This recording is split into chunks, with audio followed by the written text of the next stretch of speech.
नमस्कार। हरियाणा में एक कहावत है, खोपड़े में छेद हो जाना।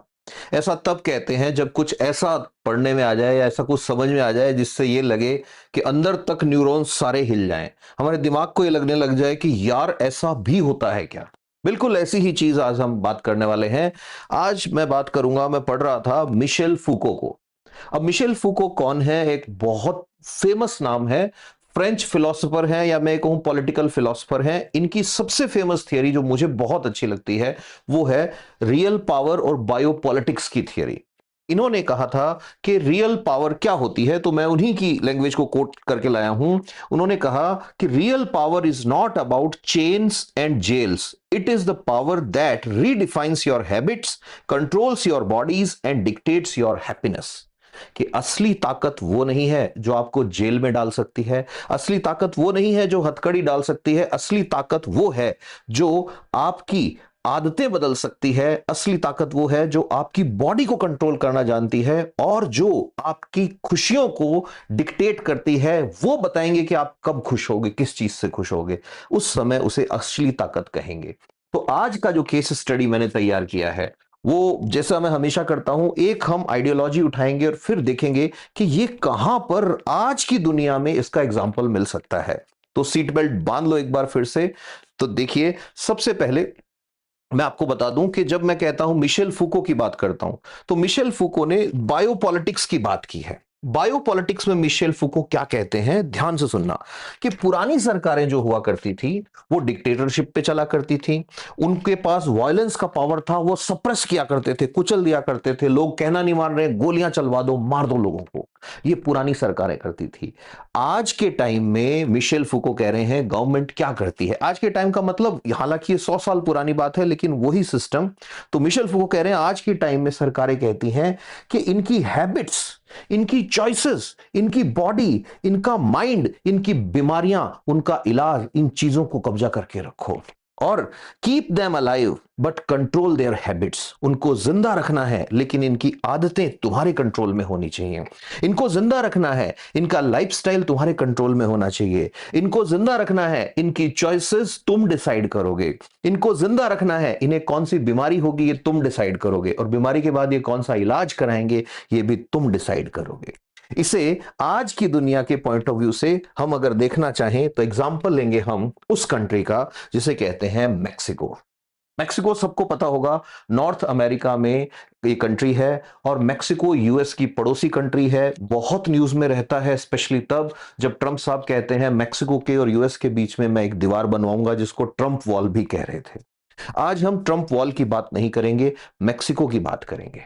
अब मैक्सिको की बात जब भी मैं करता हूं तो दिमाग में क्या आता है? दिमाग में आता है कल्चर। मैक्सिको इंडिया की ही तरह वर्ल्ड फेमस था या है अपने कल्चर की वजह से। बहुत स्ट्रॉन्ग कल्चर है, बहुत जबरदस्त डाइवर्सिटी है, बहुत सारे तरह के लोग रहते हैं। और ये लोग अपनी लैंग्वेज को, अपने फेस्टिवल्स को, अपने लोकल देवी देवताओं को, अपने लोकल मंदिरों को, अपने लोकल जगहों को बहुत प्यार करते हैं। और ये लोग बहुत प्यार करते हैं अपने खुद के खाने को, बहुत प्यार करते हैं अपने यहां बनने वाले कुछ ड्रिंक्स को। फॉर एग्जाम्पल, मैक्सिको के लोग मक्के को उबाल के, जैसे अपने यहां पे राबड़ी बनती है बाजरे की, ऐसे वहां पे मक्के की राबड़ी बनाते थे जिसे कहते हैं पोजोल। मैक्सिको का किसान जब खेत जाता था तो पोजोल पी के जाता था। आगे ये काम आएगा पोजोल। मैक्सिको में जब भी कोई फेस्टिवल होता था वो लोग बनाते थे तेजाते। तेजाते उनका एक फूड था जिसमें वो ग्रेन्स को उबाल के बनाते थे। मैक्सिको के लोग एक जूस बनाते थे खुद के लिए, बहुत जबरदस्त, अगासस फरकास नाम जिसका था। और मैक्सिको में गन्ने के सीरे से एक शराब बनती थी जिसका नाम था पॉक्स।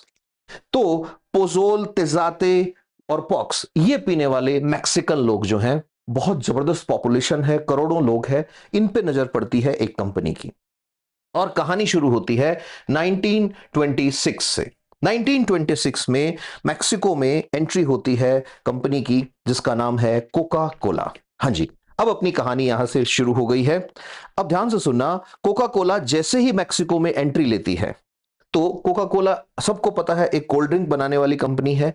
मैक्सिकन लोग जो अपने कल्चर को बहुत प्यार करते हैं वो कोका कोला कंपनी के ऐड देखकर थोड़ा सा परेशान हो जाते हैं। कोका कोला कंपनी अपने एडवर्टीजमेंट में इस तरह से खुद को शो करती है कि देखिए, अगर आप अच्छे भाई हैं, देखिए इसमें मैंने लिखा भी एग्जैक्टली कि कोका कोला के जो एडवर्टाइजमेंट के कैंपेन थे उसमें उन्होंने साइकोलॉजी को काम में लिया। वो इस तरह दिखाते थे, एक बहन परेशान हो रखी है, थक रखी है, चल रही है, और उसका भाई उसके लिए कोका कोला लेके आता है और उसे गले लगा लेती है, और स्क्रीन पे लिखा हुआ आता है या न्यूज़पेपर में लिखा हुआ आता है, अच्छे भाई अपनी बहनों को कोका कोला पिलाते हैं। ऐसे ही अच्छे पेरेंट्स अपने बच्चों को कोका कोला दिलाते हैं। और गजब की बात, मेक्सिको में ये एड जगह जगह पर चलाए गए कि if you are a good host then you will serve Coca Cola. मतलब अगर आप एक अच्छे होस्ट हैं, अगर आप अपने मेहमानों का ध्यान रखते हैं, तो आप उनको कोका कोला ऑफर करेंगे। इस तरह का कैंपेन बहुत सालों तक चलता रहा। अब जब भी कोई कंपनी अपना प्रोडक्ट लेके आती है, तो कुछ लोग ऐसे होते हैं जिनको ये दिख रहा होता है कि यार इस प्रोडक्ट में गड़बड़ है, या ये प्रोडक्ट का नेगेटिव असर हो सकता है हमारी इकोनॉमी पे, हमारे कल्चर पे और हमारी हेल्थ पे। तो वो लोग इसके अगेंस्ट खड़े होते हैं। और मेक्सिको के लोग जो अपने कल्चर को बहुत प्यार करते थे, वहां पे कुछ टीचर्स, कुछ थिंकर, कुछ लोकल ट्रेडर्स खड़े हो जाते हैं कोका कोला के अगेंस्ट, और जगह जगह जाके कैंपेन कर करके बच्चों को बताते हैं कि भाई आप जो है याद रखो, कोका कोला नहीं लेना है आपने, आप जूस पियो, वो जो लोकल जूस जिसका नाम मैंने बताया था, हाँ, name is not important but मेरे को बड़ा इंटरेस्टिंग लगा। यस, अगाओ फ्रेकस। तो ये बोलते हैं अगाओ फ्रेकस पियो। अब ये लड़ाई कई सालों तक चलती गई, लेकिन बाद में कंपनी के हाथ में एक अपॉर्चुनिटी आई। ये अपॉर्चुनिटी क्या आई कि कंपनी ने सिटी ओलंपिक्स स्पॉन्सर किए। मेक्सिको में लोकल लेवल पे जो ओलंपिक हुए उनको कोका कोला ने स्पॉन्सर किया। और स्पॉन्सर क्या किया, पूरा मेक्सिको कोका कोला के रंग में रंग दिया गया। हर जगह सिर्फ कोका कोला ही दिख रहा था। और कमाल की बात, जो जीत रहे थे उनको कोका कोला मिल रहा था, जो वहां मैच देखने जा रहे थे उनको कोका कोला मिल रहा था। और इस तरह से धीरे धीरे मेक्सिको के लोग अब कोका कोला को टेस्ट करना स्टार्ट करेंगे। अब बात आती है फिल्म स्टार्स की। सारे के सारे फिल्म स्टार्स, सारे के सारे स्पोर्ट्स स्टार्स और सारे के सारे इन्फ्लुएंसर्स एक साथ ऐसे लग रहा था खरीद लिए गए। जहां एक तरफ कुछ लोग कोशिश कर रहे थे ये बताने की कि भाई ये कोल्ड ड्रिंक अच्छी चीज नहीं है, वहीं पर हर एक सेकंड टीवी पर ऐड आ रहे थे, हर एक न्यूज़पेपर भरा हुआ था, हर एक जगह प्रोग्राम स्पॉन्सर्ड थे, कोका कोला पियो मस्त रहो, कोका कोला पियो मस्त रहो। धीरे धीरे धीरे धीरे अब कल्चरल हेजिमनी का यहां पर एग्जाम्पल देखेंगे हम। अब कल्चरल हेजिमनी में क्या होता है कि रिप्लेसमेंट ऑफ लोकल प्रोडक्ट्स। अब कोका कोला घुसने लग गया हर एक जगह। फॉर एग्जाम्पल, एक जगह पर इन्होंने एडवर्टीजमेंट चलाया था जिसमें यह बताया था कि कोका कोला में जो गैस निकलती है उसको देवता लोग भी पसंद करते हैं। तो मतलब जो देवताओं का पेय कहा जाता था उसे अब हटा के कोका कोला मार्केट में आ चुका है। अब इमेजिन कीजिए 1990 का दशक, मैक्सिको के अंदर हर एक आदमी कोका कोला पी रहा है। अब जब हर आदमी कोका कोला पी रहा है तो कोका कोला के प्लांट वहीं लगाने की बात चलेगी। ऐसे में कोका कोला के लिए वरदान बन के आ जाती है नाफ्टा, सब जानते हैं, north American trade free trade agreement. जिसके बाद इन्वेस्टमेंट आया खूब सारा, और कोका कोला ने मेक्सिको के एक शहर चियापेज के अंदर बहुत बड़ा बॉटलिंग प्लांट लगाया। इस प्लांट को लगाने के लिए मेक्सिको की गवर्नमेंट ने कोका कोला को परमिशन दी कि आप यहां से ग्राउंड वाटर जो है वो निकाल सकते हैं। कितना ग्राउंड वाटर, तो पर डे 10 लाख लीटर पानी धरती में से ये कंपनी निकाल रही थी। अब हर दिन 10 लाख लीटर पानी जब ये कंपनी निकाल रही थी तो आसपास के लोग जो थे उनको पानी की कमी होने लग गई। अब अचानक से एक चीज ये हो रही है कि पानी की कमी हो रही है, दूसरा बड़ा इशू और सामने आया। अच्छा, सब लोग जानते होंगे कि जो कोल्ड ड्रिंक होते हैं इनमें अप्रोक्सीमेटली 90% वाटर होता है। फिर उसके बाद स्वीटनर होते हैं। अब ये स्वीटनर हो सकता है शुगर डाली हो, और हो सकता है केमिकल स्वीटनर जो होते हैं, आर्टिफिशियल स्वीटनर, वो यूज किए हो। प्लस कलर होता है, प्लस फ्लेवर मिलाया जाता है, प्लस कार्बोनिक एसिड होता है जिसकी वजह से गैस निकलेगी, CO2 गैस निकलती है इनको जब ढक्कन खोलते हैं तो। और सबसे छुपा रुस्तम जो होता है, इसके अंदर कैफीन मिलाया जाता है। अब जैसे ही आदमी इसको पीता है, शुगर की वजह से उसमें एकदम से एनर्जी रश आता है, कैफीन की वजह से उसमें एकदम से डोपामीन सर्ज आता है। इन दोनों चीजों की वजह से आदमी जो है उसमें धीरे धीरे धीरे धीरे हैबिट पड़ने लगती है और आदमी इसका हैबिचुअल होने लगता है। मेक्सिको में भी ऐसा ही हुआ, लेकिन थोड़े बड़े स्केल पे हुआ। मेक्सिको में कल्चर ऐसा बना दिया गया कि अगर आप मैक्सिकन हैं तो आप कोका कोला जरूर पिएंगे। अब जब ये सब हो रहा था उस टाइम पर मेक्सिको में पर हेड, आप अगर गूगल करेंगे तो आज भी अमाउंट आपको मिल जाएगा, पर हेड पर डे एक आदमी अप्रोक्सीमेटली 2.5 लीटर कोका कोला आज पी जाता है। रीजन क्या है इसकी बात अभी करेंगे। रोज 2.5 लीटर कोका कोला एक सिटीजन पी रहा है, मतलब एक साल में एक आदमी 800 लीटर कोका कोला पी रहा है। 800 लीटर कोका कोला पर सिटीजन। और ये उस कंट्री की बात हो रही है जहां पे टोटल पॉपुलेशन है अप्रोक्सीमेटली 13 करोड़। 13 करोड़ लोग हर रोज 2.5 लीटर, मतलब रोज के लगभग 26 से 30 करोड़ लीटर कोका कोला खुद मैक्सिकन्स गटक रहे हैं। अब ऐसी कंडीशंस जब होंगी तो ऑब्वियसली हेल्थ पे भी असर होगा, तो लोगों ने इसको अपोज करना शुरू किया। ये जो लोग थे ये दो वजह से अपोज कर रहे थे। नंबर वन, इनका यह कहना था कि कोका कोला की वजह से हमारे यहां पानी जो है उसकी कमी आ रही है।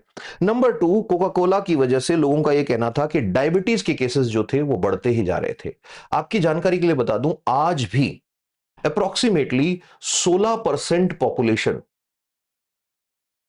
ऑफ मैक्सिको जो है उनके टाइप 1 या टाइप 2 डायबिटीज है, डायबिटीज मेलिटस के पेशेंट हैं। अब ऐसी कंडीशन में कोका कोला का विरोध होना शुरू हो गया पूरी कंट्री के अंदर। अब इस पूरे विरोध के अंदर इलेक्शन का यह मुद्दा बन गया कि कोका कोला कंपनी को यहां पर रहने देना है या नहीं रहने देना है। ऐसी कंडीशन में इलेक्शंस होते हैं, नए प्रेसिडेंट बनते हैं, और नए प्रेसिडेंट जो बनते हैं उनसे बहुत उम्मीदें हैं कि अब कोका कोला कंपनी को ये बाहर निकाल देंगे।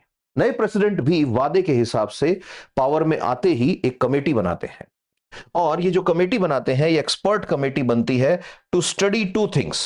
नंबर वन, कि कोका कोला जो है उसका असर क्या हुआ है ग्राउंड वाटर पे, कि क्या पानी नीचे गया है उसमें कोका कोला का रोल है। और नंबर टू, जो कंट्री में अचानक से डायबिटीज आया है उसमें क्या कोका कोला का रोल है।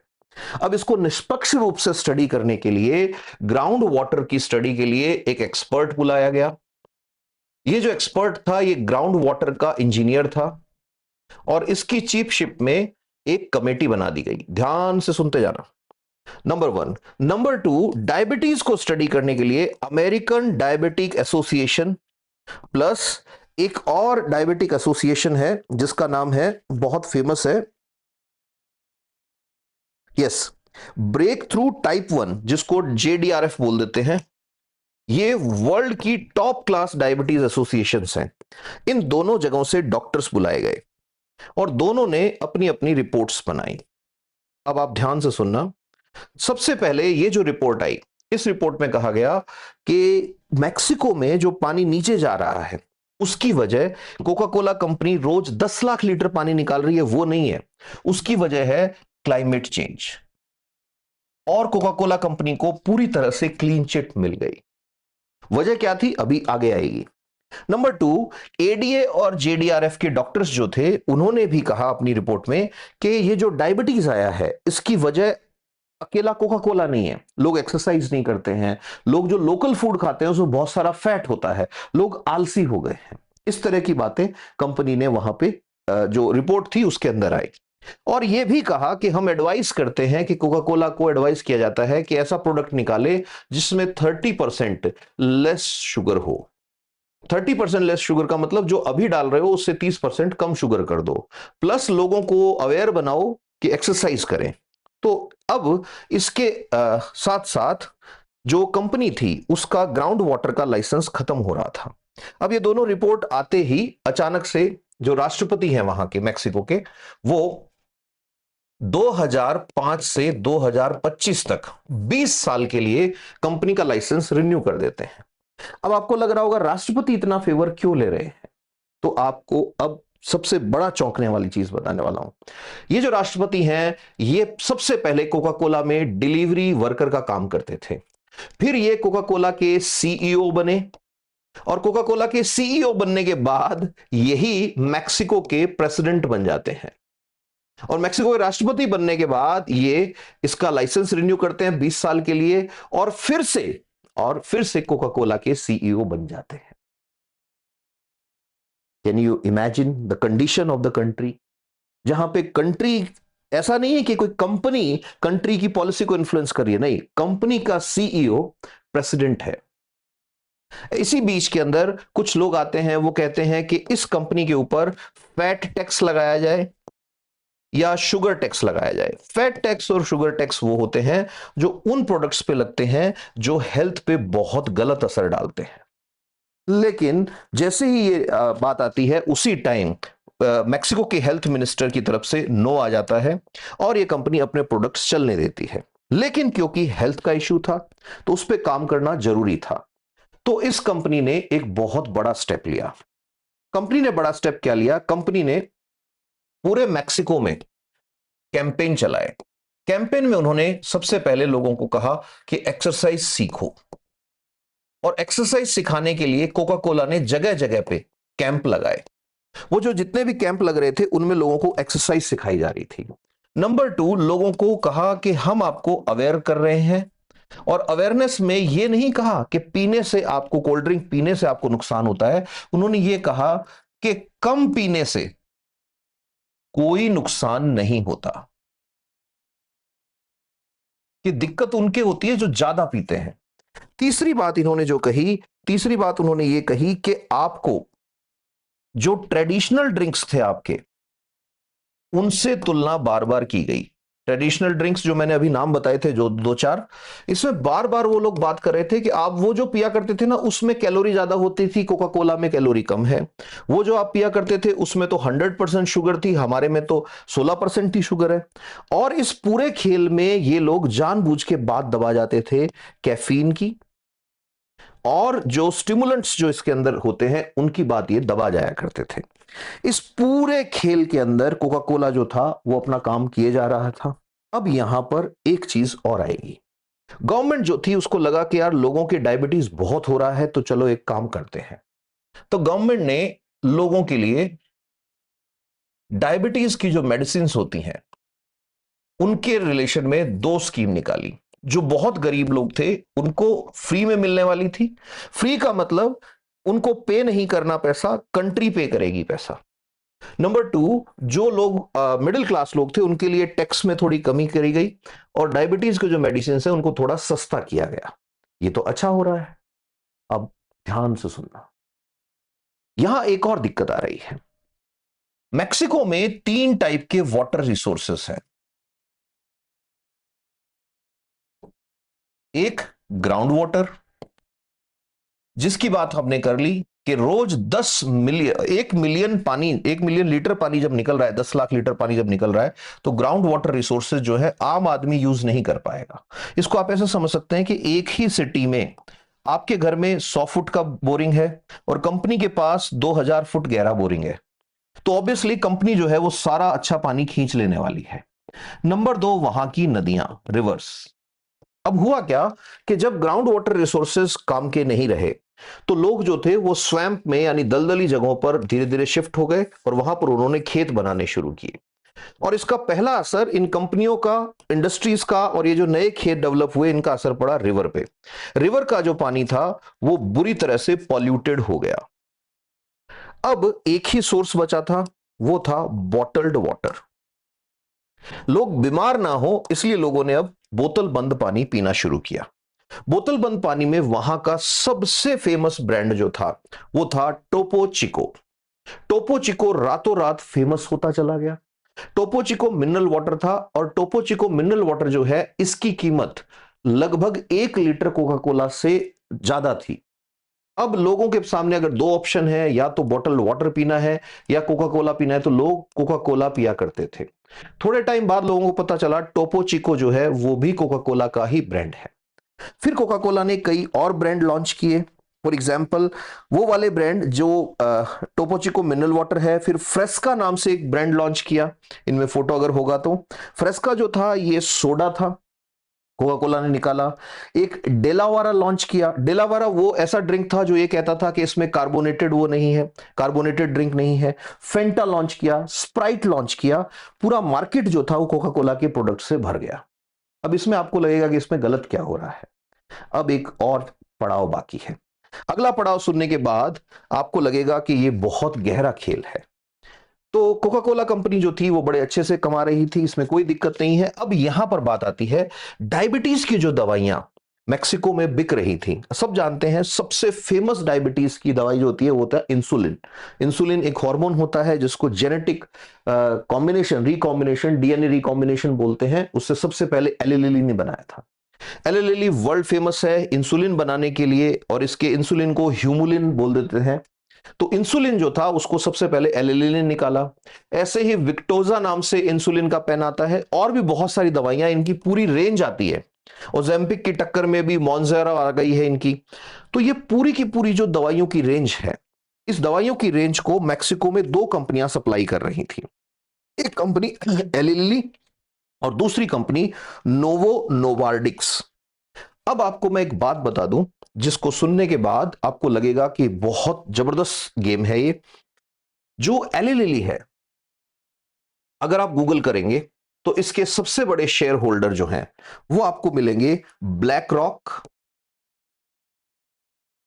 And Vanguard. ऐसे ही दूसरी कंपनी जो मैं बता रहा हूं, नोवो नॉर्डिक्स, जिसने ओजेम्पिक निकाली है, उसके भी सबसे बड़े शेयर होल्डर यही हैं। और अब आपको बायोपॉलिटिक्स समझ में आएगी, जिसमें मैंने कहा था व्हाट इज पावर। जो कोका कोला है उसके भी सबसे बड़े शेयर होल्डर ब्लैक रॉक और वनगार्ड हैं। मतलब क्या हुआ? मतलब यह है कि पावर के इस गेम में 30 से 40 साल तक पहले बीमारी बेची गई, और अब उसी कंट्री में दवाई भी बेची जा रही है। तो अब अगर आप मैक्सिको में हैं तो आप पानी पी रहे हैं तो भी उसी कंपनी को पैसा जा रहा है। आप कार्बोनेटेड ड्रिंक पी रहे हैं तो भी उसी कंपनी को पैसा जा रहा है। आप नहीं पी रहे हैं, डायबिटीज की दवाई ले रहे हैं, तो भी इनडायरेक्टली उसी कंपनी को पैसा जा रहा है। इसे कहते हैं बायोपॉलिटिक्स की पावर। होपफुली खोपड़े में छेद हुआ होगा, सोचने को एक नई डायमेंशन मिली होगी। और अगर मिली है तो फिर एक चीज सोचना, पॉलिटिकल फिलॉसफी में एक चीज आती है कि व्हाट इज ट्रूथ। सच वो है जो दिखता है या दिखाया जाता है, या सच वो है जो सच पावर वाले लोगों को पता होता है। और अगर ऐसा है तो अपने आसपास नजर डालो और एक बार फिर से सोचो कि क्या आपके डिसीजंस सारे आपके होते हैं।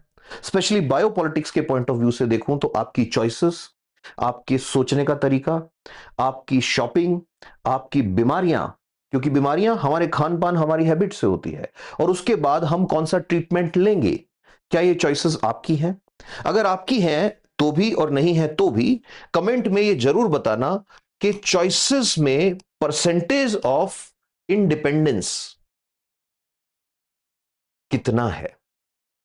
और अगर ऐसा है तो कहीं ये जो मैक्सिको वाला गेम है आपके भी सराउंडिंग में तो नहीं चल रहा। अगर चल रहा है तो कमेंट्स में ये भी बताना। और अगर लगे कहीं कि मुझसे कोई पॉइंट मिस हुआ है या कुछ है तो वो भी बताना, बिकॉज मैं जानता हूं कि मैं नहीं जानता। ये जो फुको साहब हैं, इनके विचारों को 6 पेज में या ये कनेक्ट करना संभव नहीं है। मैक्सिको का जो कोका कोला वाला केस है, इस पे भी हजारों लोग काम कर चुके हैं।